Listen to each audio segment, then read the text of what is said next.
MMA-ში არსებობენ ძალიან საშიში მებრძოლები. საშიშები როგორც გალიაში, ასევე მის ფარგლებს გარეთ. ანუ ნამდვილი განგსტერები, რომლებსაც თუ რაღაცა არ მოეწონათ, შეიძლება ჩვეულებრივად დაასახიჩრონ ადამიანი. ესეთები არიან მაგალითად ნეით დიასი, სტოკტონის განგსტერი, რომელიც გაიზარდა ყველაზე კრიმინალურ უბანში, ან მასვიდალი, რომელმაც თავისი გზა გაიკვალა ქუჩური ჩხუბებით UFC-ში. მაგრამ მე დღეს UFC-ს ყველაზე საშიში მებრძოლს გაგაცნობთ, რომელსაც 25 წელი მიუსაჯეს. გავიდა 20 წელი. 5 წელიღა დარჩა და ის უკვე თავისუფლებაზეა და იმუქრება UFC-ში დაბრუნებას.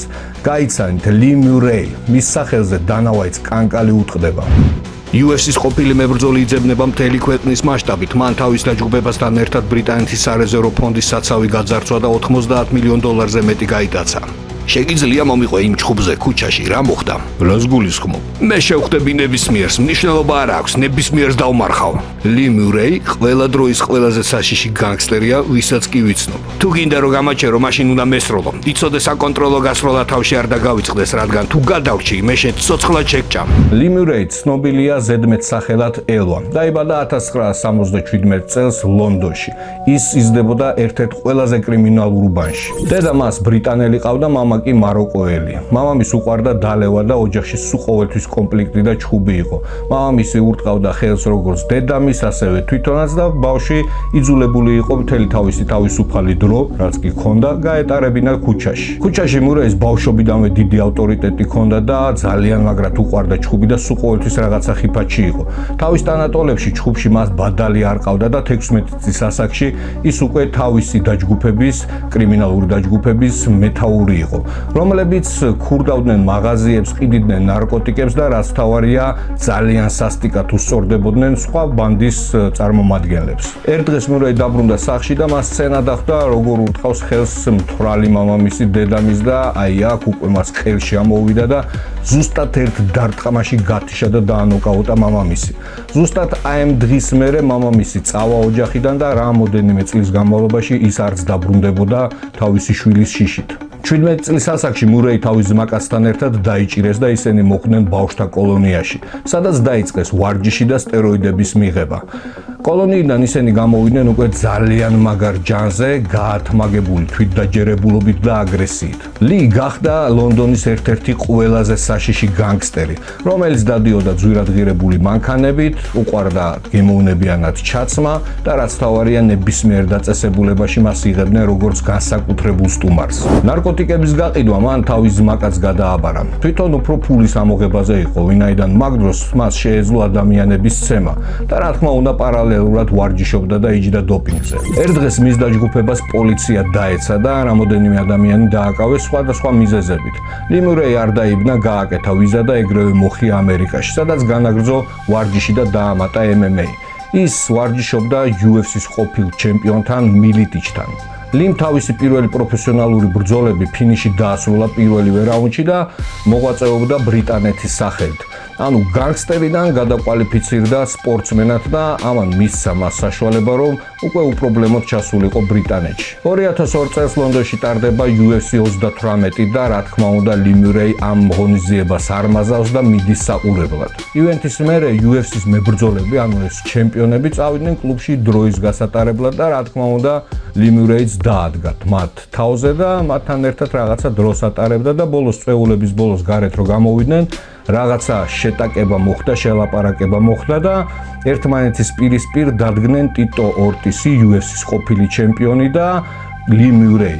მან დაიწია ჩხუბი და აი როგორც თვითმხილველები ყვებიან, ტიტო ორტისმა პირველმა გაიქნია ხელი, ლი მიურეიმ აიცილა და 5 დარტყმიანი კომბინაცია გაუკეთა, გათიშა ტიპი და მერე შეადგა და აი მის თავზე ხტუნაობდა იქამდე, სანამ ხალხი არ ჩაერია და არ გააშველეს. აღარ გადავთარგმნე თვითმხილველების ინტერვიუ, მაგრამ დამიჯერეთ, ყველა იძახდა, რომ ლიმ კინაღამ მოკლა ყოფილი UFC-ს ჩემპიონი. ოტის როცა კითხეს ამ შემთხვევაზე ინტერვიუში, მან არ უარყო, თქვა, რომ კი ჩხუბი იყო, მაგრამ ერთი დაამატა, რომ მე არ გავთიშულვარო, არასდროსო, არც რინგზეო და არც ქუჩაშიო. ამ ყველაფრის მერე ლიმ კიდე 3 პროფესიონალური ბრძოლა მოიგო და დანა ვაიტს მოუყვეს ეს ამბავი, დანა ვაიტს გაუსწორდა ეს ყველაფერი და რა თქმა უნდა გაუფორმა ლის კონტრაქტი UFC-სთან, იმიტომ რომ ვაიტს სჭირდებოდა ადამიანი ზუსტად ეგეთი ტრეშტოკერი, რომელიც გაუხსნიდა ბრიტანეთის ბაზარს. და მათგან ლის ყველა იცნობდა როგორც ქუჩაში, ასევე თვითონ ქვეყანაშიც. ჩემი ოცნება ახდა, მე აუცილებლად ჩემპიონი გავხდები და იცით რა, მერიდეთ. ძალიან ცუდ დღეში ჩაგაგდებთ ყველას. 2004 წლის იანვარში ლიმურეის დებიუტი შედგა UFC-ში, სადაც ის შეხვდა ხორხე რივერას. ხორხეს ჰქონდა 13 ბრძოლა, საიდანაც 12 ბრძოლა მოგებული ჰქონდა და ითვლებოდა ძალიან გამოცდილ და ძლიერ სპორტსმენად. მურეის შეხვედრაზე კანიბალის ფორმაში გადაცმული მივიდა. აი ეს კადრებია. ოღონდ ძალიან ბევრი გამოდიოდა ხოლმე სპეციალურად დადგმული შოუსთვის დგავდა ამ ყველაფერს, მაგრამ მურეი არ დგავდა ამ შოუს. მურეი მართლა ეგეთი კანიბალი ადამიანი იყო, რომელსაც ჩვეულებრივად შეეძლო ადამიანის შეჭმა. ლიმ ეს ბრძოლა პირველივე რაუნდში საბმიშენით მოიგო და გამოიწვია სცენიდან ტიტო ორტისი. ზუსტად ის ტიტო ორტისი, რომელიც მან 2 წლის წინ ქუჩაში მაგრად ცემა. Street fighting opponent Tito Ortiz. Tito Ortiz? Tito Ortiz? I couldn't give a shit. Who now? I'm fighting. I'm not scared of no man. I will give up weight. He can. Congratulations, Lee Murray. Very well at some point get his opportunity. There he is, the former light heavyweight champion, Tito Ortiz. And no matter what he says, it's always my name's always going to be in the back of his head. დანას მართლა უნდა ამ ორი სპორტსმენის ერთმანეთთან დაპირისპირება, მაგრამ ლი მურეის ეს ვერ დასწავდა, იმიტომ რომ ამ ბრძოლის მერე ის მანქანით მოძრაობდა თავის ოჯახთან ერთად, რა დროსაც ვიღაცა ტიპი გვერდიდან მანქანით დაეჯახა. ის გადმოვიდა მანქანიდან, გადმოათრია მძღოლი და ისე დღეში ჩააგდო და ისე ცემა, რომ ის ტიპი გააქანეს პირდაპირ საავადმყოფოში კომაში. ნუ გადარჩა ის ტიპი მურეის მისცეს პირობითი და უკვე ქვეყნიდან ვეღარ გადიოდა და ესე დასრულდა მურეის მოღვაწეობა UFC-ში. ლონდონში ლი მურეის ერთ-ერთ ცნობილ პრომოუშენმა შესთავაზა მათთან ბრძოლა. ლი დათანხმდა, ოღონდ შესთავაზა თავისი პირობები. ასე მითხრა, რომ თუ მომცემთ საუკეთესო მებრძოლსო, გამოვალო. ოღონდ მე მინდა ყველაზე მაგარი ვინც გიყავთო. აზრი არ ვარ ვინა ანდერსონ სილვა და მაგრად კიდეო ვინც არის. მაგას მე მალევე მოვაგლიჯავ თავს. დიახ, ლი ლეგენდარულ ანდერსონ სილვას შეხვდა, რომელიც მაშინ არ იყო ესეთი ცნობილი, სწორედ ლისთან ბრძოლის მერე 2 წელიწადში ის გააფორმებს UFC-სთან კონტრაქტს და 16 ZZ ბრძოლას მოიგებს და 11 ჯერ დაიცავს ქამარს. ლი ძალიან გამომწვევად იქცეოდა სილვას მიმართებით და გასახდელში ბრძოლის წინაც შორტებიდან ბრაზილიის ემბლემა მოგლიჯა და პირდაპირ სახეში ესროლა. ეს შეხვედრა 3 რაუნდიანი იყო. მომავალ ჩემპიონმა მართალია ლი მურეი ვერ გათიშა, მაგრამ 3 რაუნდის განმავლობაში ძალიან მაგრად დომინირებდა და 2 თავით წინ იყო.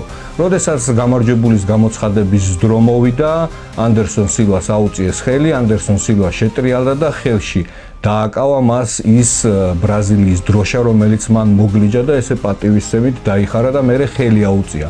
სწორედ მაშინ მე მგონი მსოფლიომ პირველად ნახა დაწყნარებული ლი მურეი, რომელიც არ იგინებოდა, არ წიოდა და არ ყვიროდა. გადის ნახევარი წელი და მურეი ტრადიციულად ქუჩაში ჩხუბობს რაღაცა გარჩევაზე, რა დროსაც ის დაჭრეს. ის ძალიან სერიოზულად დაჭრეს, თავშიც დაჭრეს, ფილტვშიც, გულშიც. მოკლედ მოსაკლავად გაიმეტეს და ექიმებმა ის 5 ჯერ მოაბრუნეს.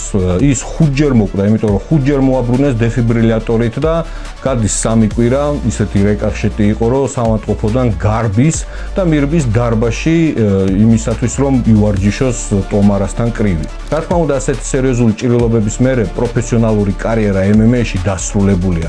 ხო და ის უბრუნდება თავის განგსტერულ ცხოვრებას. 2006 წელს ის იბარებს სახლში თავის ყველაზე რეკაშეტ მებრძოლებს, თავის ზმაკაცებს და სთავაზობს სარეზერვო ბანკის ძარცვას.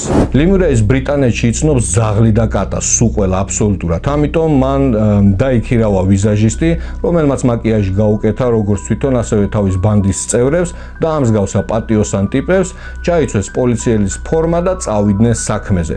პირველი რაც მათმა გააკეთეს, გააჩერეს იმ ბანკის რეზერვის დირექტორის მანქანა და როგორც პოლიციელებმა თხოვეს მანქანაში ჩაჯექიო. როდესაც ჩაჯდა ეს დირექტორი, მას ეგრევე ბორკილები დაადეს და გააქანეს რაღაცა მიტოვებულ შენობაში დააბეს. ამის მერე მურეი თავის მეგობრებთან ერთად პოლიციელების ფორმაში მიდის ამ ბანკის დირექტორის ოჯახთან, ეუბნება რომ თქვენი მეუღლე მოყვა ავტოსაგზაო შემთხვევაში და დაბრძანდით მანქანაშიო, მიგიყვანთო საავადმყოფოში და ესე თავისი ფეხით მიუყვანეს დირექტორს თავისი ოჯახით. ცოლი და შვილი. მოკლედ მურეის მთელი ოჯახი ყავდა ტყვედ და მან ბანკის ხელმძღვანელს აუხსნა, რომ თუ რაღაცა მოხდება და საქმე არ წავა ისე როგორც ისინი ამბობენ, ის რა თქმა უნდა ვეღარასდროს ვერ ნახავს თავის ოჯახს და ბანკის დირექტორი დათანხმდა საქმეზე. სარეზერვო ფონდის ხელმძღვანელმა მთელი შეიარაღებული ეს ბანდა შეიყვანა ბანკში, ამ ტიპებმა აიყვანეს სუყველა ტყვედ და ამ ბანკში ინახებოდა 350 მილიონი დოლარი.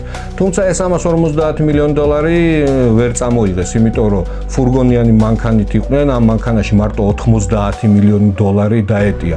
ეს ფული ინახებოდა რკინის გალიებში. ყაჩაღები იღებდნენ ამ ფულს, მიქონდათ მანქანაში დებდნენ და ამ galიაში კიდე ამ სასტავს სუყველას კეტავდნენ. მოკლედ სისხლის ღრის გარეშე დასრულდა ეს ყველაფერი, ბიჭებმა აწიეს 90 მილიონი დოლარი, გაინაწილეს ეს ფული და ყველამ თავის გზას გაუყვა. მძარცველებმა თავი უცებ დაიწვეს, როცა დაიწყეს გულაობა და ფულის ფლანგვა. პოლიციამ ზუსტად 7 დღეში 5 მათგანი დააკავა თავისი ფაქტებით. ალი მურეი თავის მეგობართან ერთად კი მოროკოში მოხია, ყავდა იქ ნაცნობები და თვითონაც მოქალაქე იყო მაროკოსი და რაც თავარი არის, იყო ერთი პირველი მიზეზი იქ ჩასვლის, ეს იყო რომ მოროკო არ აძლევდა პატიმრებს ბრიტანეთს, ანუ ექსტრადიციის უფლებას არ აძლევდა. მაროკოში ლიმ ეგრევე დიდი სახლი იყიდა, 1,5 მილიონი დოლარი გადაიხადა, მარტო 200,000 დოლარი გადაიხადა, რომ აქ სახლში თავისი გამოსახულებით, US-ის გამოსახულებით ფრესკა გაეკეთებინა. მოკლედ ღმერთებივით ცხოვრობდნენ, გულაობდნენ, ძალიან ბევრი თვითმხილველი ყავდა ამ ყველაფერს და ყვებოდნენ, რომ ის წვეულებაზე კოკაინი მაგიდებზე ეყარა. ეს გრძელდებოდა ზუსტად 5 თვე. 5 თვის მერე ბრიტანელი და მაროკოელი სპეცსამსახურების ერთობლივი სპეცოპერაციის დროს ლი მურეი და თავისი ბავშვობის მაკაცი დააკავეს. მაროკოს მთავრობამ ბრიტანეთს არ გადასცა პატიმარი, ზუსტად ეს ჰქონდა გათვლილი ლი მურეის და ჩაუტარა სასამართლო და მიუსაჯეს მას 10 წელი. მას ჰქონდა შენახული 30 მილიონი დოლარი. ვერც ერთმა გამომძიებელმა ვერ იპოვა ეს ფული. ბევრი იტყოდა, რომ ჯდარიყო ეს 10 წელი და გამოვიდოდა და მერე მეფესავითი ცხოვრებდა, მაგრამ არა, მურეი ციხეშიც კი არ ისვენებდა. ძალიან ბევრი რაღაცა დააშავა მან ციხეში, ჩხუბებიც იყო, დაჭრებიც იყო, მოკლედ ძალიან ბევრი რაღაცა და ბოლოს მურეი დაიჭირეს გაქცევის ორგანიზებით. ის ცდილობდა თავისი გისოსების გაჭრას, მაგას გეგმავდა, სპეციალურად დიეტაზეც დაჯდა, გახდა იმისათვის, რომ გამძვრალიყო იქ და მოკლედ ამ საწყალს დაუმატეს კიდე წლები და საბოლოო ჯამში მას მიუსაჯეს 25 წელი. დღესდღეობით მურეი 48 წლის არის და ძალიან აქტიურად ვარჯიშობს ციხეში და იძახის, რომ როდესაც გამოვა თავისუფლებაზე, ის UFC-ს დაადგება უეჭველი და იბრძოლებს UFC-ში. არ ვიცი რამდენად იბრძოლებს ის UFC-ში, მაგრამ მას თავისუფლებაზე 30 მილიონი დოლარი ელოდება.